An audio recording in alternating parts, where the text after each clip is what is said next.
تصور رحمت ہے کیا؟ رحمت سے مراد کیا ہے؟ بسم اللہ الرحمن الرحیم۔ کروڑوں درود و سلام ہوں حضرت محمد صلی اللہ علیہ وسلم پر اور آپ کی آلو اور آپ کے اصحاب پر۔ دیکھیں، ہم جس دین سے تعلق رکھتے ہیں یہ دین ہی دین رحمت ہے۔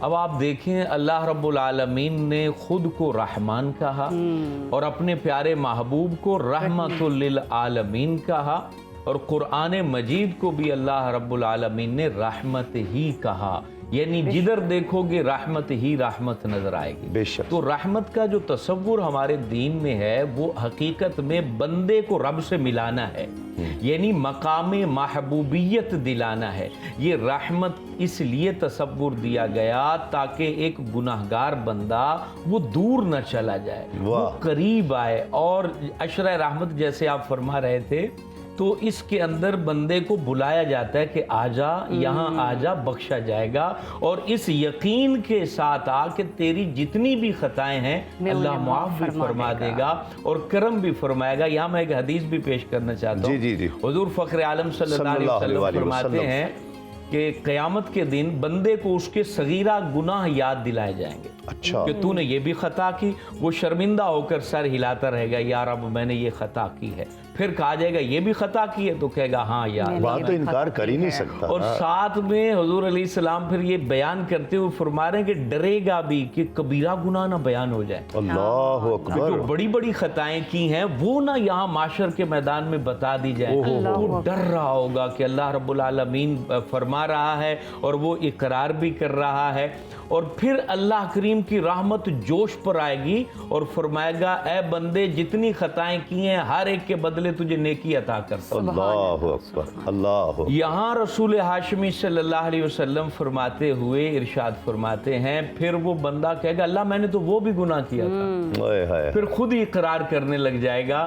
اور یوں حضور صلی اللہ علیہ وسلم یہ بیان کرتے ہوئے اتنا مسکرائے کہ آپ کے دندان کرم نظر آنے شروع ہو گئے، یعنی اللہ رب العالمین کو رحمت کو بیان کرتے ہوئے۔ تو ہم اب عشرہ رحمت ہمارے درمیان اس میں کیا خاص ہے؟ اس میں خاص وجہ یہ رب کی رحمت تو سارا سال قبلہ برس رہی ہے۔ اصل میں وجہ کیا ہے؟ اللہ کی رحمت بہانے بھی تو تلاش کرتی ہے۔ اللہ اللہ، اصل میں اللہ اپنے نبی کے امتیوں کو بخشنا چاہتا ہے، وجہ صرف یہ ہے کہ وہ معاف کرنا چاہتا ہے اس کو۔ یہ بات یاد رکھنی چاہیے، ہمارے گناہ اللہ کی رحمت کو کیا نقصان پہنچا سکتے ہیں؟ اللہ فقط جری پن سے نفرت کرتا ہے۔ جب بندہ جری ہو جاتا ہے، ہٹ دھرم ہو جاتا ہے، وہ سمجھتا ہے کہ بس اب مجھے کوئی پکڑنے والا نہیں ہے، مجھے کوئی پوچھنے والا نہیں ہے، میری گرفت کرنے والا کوئی نہیں ہے۔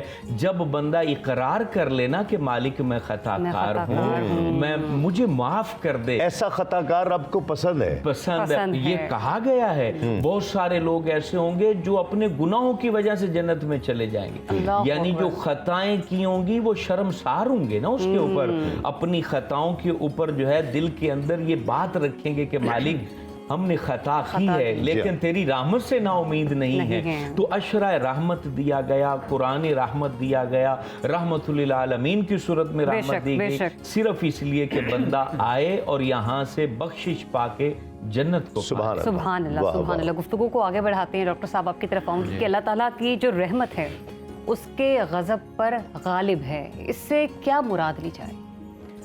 دیکھیے، قرآن مجید نے ایک مقام پہ یہ فرمایا کہ قل لمن ما فی السماوات والارض، کہ اے نبی صلی اللہ علیہ وسلم آپ یہ کہیے کہ کون ہے مالک اس کا جو کچھ آسمانوں اور زمین میں ہے۔ جی، پھر آپ سے کہا کہ آپ خود کہیے قل للہ، کہ اللہ تعالیٰ جو کچھ بھی آسمانوں اور زمین میں اس کا مالک اللہ ہے۔ بے شک، بے شک۔ آگے فرمایا کاتب علی نفس الرحمہ، کہ اللہ نے اپنے اوپر رحمت کو لازم کر لیا ہے، اپنے اوپر فرض کر لیا رحمت کو۔ دیکھیے، ایک صفت ہوتی ہے جو مستقل صفت ہوتی ہے، اور ایک صفت ہوتی ہے جو عارضی ہوتی ہے یا کسی وجہ سے ہوتی ہے یا استثناء کی صورت میں ہوتی ہے۔ اللہ سبحانہ وتعالیٰ کی ذات کے ساتھ رحمت مستقل ایک صفت ہے، یعنی پرماننٹ ایک ویلیو جسے آپ کہتے ہیں، رحمان، رحیم، یہ سارے۔ لیکن جو عذاب ہے وہ استثنائی صورت میں ہے، یعنی اگر ہم اللہ سبحانہ وتعالیٰ کی صفات کا مطالعہ کریں قرآن پاک کی روشنی میں تو ہمیں یہ معلوم ہوتا ہے کہ رحمت ایسی صفت ہے اللہ کی کہ جس کے تحت ساری صفات آ جاتی ہیں. یعنی مثال کے طور پر ربوبیت ہے، وہ بھی جیسے آپ دیکھیے بسم اللہ الرحمن الرحیم قرآن پاک شروع ہوتا ہے، آغاز ہوتا ہے. پھر سورۃ الفاتحہ میں آپ پڑھیے کہ اللہ تعالیٰ نے ربوبیت کا ذکر کیا، اپنے مالک ہونے کا ذکر کیا. اب سب سے پہلے اللہ سبحانہ و تعالیٰ نے اپنا جو تعارف کروایا ہے انسانوں سے وہ بسم اللہ الرحمن الرحیم کی صورت میں کروایا. میں رحمان بھی ہوں رحیم. تو رحمت جو ہے وہ اللہ سبحانہ و تعالیٰ کی ذات پر اس طرح غالب ہے کہ اللہ کی ہر صفت میں رحمت موجود ہے. اور استثنائی صورت جو ہے وہ ہے کہ جس کو ہم کہتے ہیں کہ اللہ سبحانہ و تعالیٰ غضب. یہ آپ دیکھ لیجئے کہ والدین ہیں تو والدین غصے بھی تو ہوتے ہیں، لیکن ان کے غصے ہونے کی کوئی نہ کوئی وجہ ہے، لیکن ان کی جو مستقل ایک صفت ہے یا ایک مستقل ان کی عادت ہے وہ رحمت کی، محبت کی عادت ہوتی ہے. حقیقت اس ڈانٹ ڈپٹ میں پیٹھ میں خیر چھپی ہوئی ہے، رحمت چھپی ہوتی ہے. بالکل ایسی. اچھا اب دیکھیے اسی آیت کو جو میں نے پڑھا ابھی، اس میں اللہ پاک نے فرمایا لَيَجْمَعَنَّكُمْ إِلَىٰ يَوْمِ الْقِيَامَةِ لَا رَيْبَ فِيهِ، کہ میں ضرور بضرور اللہ تعالیٰ ان سب کو جمع کرے گا اور اس دن جس دن کے آنے میں کوئی شک نہیں ہے. الذین خاسروا انفسهم فهم لا یؤمنون، خسارے میں وہ لوگ رہیں گے جو ایمان نہیں لائیں گے. تو اب یہاں پہ دیکھیے اللہ پاک ہی فرماتا ہے کہ میں نے اپنے اوپر رحمت کو لازم کر لیا. اب انسان کا معاملہ ایسا ہے کہ بھئی وہ اپنا نقصان خود کرتا ہے. جب پیغمبر آ گئے، جب کتاب آ گئی، اللہ تعالیٰ نے انسان کو عقل اور شعور کی دولت دے دی اور اس کائنات میں اللہ نے اپنی ساری نشانیوں کو پھیلا دیا، تو اب انسان پر لازم ہے نا کہ وہ خدا کو مانے، رسول کو مانے. جب وہ نہیں مانتا تو گویا کہ وہ اپنا خسارہ کرتا ہے. رب تو رحمت، وہ کہتے ہیں کہ جو اللہ کی رحمت ہے وہ تو انسان کو پکارتی ہے نا، آواز دیتی ہے. اب انسان کی مرضی ہے کہ وہ اس پر جواب دے یا نہ دے. جی ہاں، بے شک، یقیناً. قبلہ کیا فرماتے ہیں 100 حصے؟ یہ تو مطلب ایک انسان کے لیے تو یہ مجدہ ہے، خوشخبری ہے کہ 100 حصے، اس میں سے ایک حصہ، اور ایک حصے کے یہ مظاہر ہیں کہ ماں جو ہے وہ اپنی بچے پر جان دینے کو تیار ہے، بچہ ماں کے لیے پر جان دینے کو تیار ہے، اور یہ ایک حصے کے مظاہر ہیں. تو 99 حصے کیا ہوں گے؟ 100 حصوں سے مراد کیا ہے؟ بسم اللہ الرحمن الرحیم وبہ نستعین وخیر نستعین الحمدللہ والصلاۃ والسلام وبعد. پہلے ایک عرض کرنا چاہوں گا، علم کلام میں علماء امامیہ کے نزدیک خدا کی تمام صفات اس کی ذاتی ہیں اور اس کی ذات کا جزء لا ينفک ہے. ٹھیک، یعنی عین ذات ہے، وہ خود رحمت ہے، یعنی خود رحمت ہے. اور بعض منازل پہ علماء نے فرمایا ہے کہ رحمت کا نہ ہونا ہی غضب ہے. اللہ اکبر. اور اسی سے اس کی تشریح واضح ہو جاتی ہے، سابقت رحمتہ علی غضبہ، کہ اس کی رحمت اس کے غضب کے آگے آگے چلتی ہے، سبقت رکھتی ہے. سبحان اللہ. یعنی جہاں اس کی رحمت نہیں ہوتی وہیں پہ اس کا غضب ہے، ورنہ اس کی رحمت ہی رحمت ہے. اور اس کی 99 رحمتوں کا گویا وہ اس منزل پہ ایک تمثیل کے طور پہ کہا گیا، ورنہ اس کی رحمت کو کون شمار کر سکتا ہے اور کون گن سکتا ہے. اس کی رحمت کتنی واسع و وسیع تر ہے. نبی اکرم علیہ الصلوۃ والسلام ارشاد فرماتے ہیں من تاب قبل موت ہی.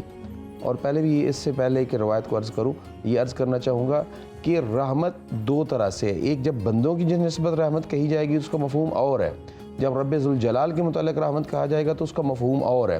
جب بندوں کے متعلق رحمت کا نسبت دی جائے گی تو اس سے مراد وہی ہے نرم خوئی، نرم دلی، شفقت، مہربانی، مہر، یہ سارے اس کے اوپر صدق آئے گا. جب اس کی طرف رحمت کی نسبت دی جائے گی تو اس کے ساتھ ساتھ یہ ہوگا نعمتوں کا نہ چھننا، عذاب اور عطاب کا نازل نہ ہونا، اس کی مطلب نگاہ شفقت، نگاہ لطف جو ہے اس کا حذف نہ ہونا، یہ اس کی نسبت سے ہے. اور کتنی رحمت ہے، نبی اکرم صلی اللہ علیہ وسلم شاہ فرماتے ہیں من تاب قبل موت ہی، پوری زندگی عذاب معصیت خدا میں گزار دی اور خدا کی معصیت کرتا رہا، اور مرنے سے پہلے من تاب قبل موت ہی بسنۃ قبل اللہ توبۃ. پھر فرماتے ہیں اس کو رحمت کو اور وسیع فرمایا کہ علینا سنۃ کثیرہ، فرمایا جو مرنے سے 1 سال پہلے توبہ کرے اللہ اس کی توبہ قبول کرتا ہے. پھر فرمایا کہ 1 سال بہت زیادہ ہے، من تاب قبل موت ہی بستۃ شہور قبل اللہ توبۃ، مرنے سے 6 ماہ پہلے توبہ کرے پھر بھی توبہ قبول ہوتی ہے. پھر فرمایا علینا ستۃ شہرا کثیرہ، یہ 6 ماہ بہت زیادہ ہے. من تاب قبل موت ہی بشہر قبل اللہ توبۃ،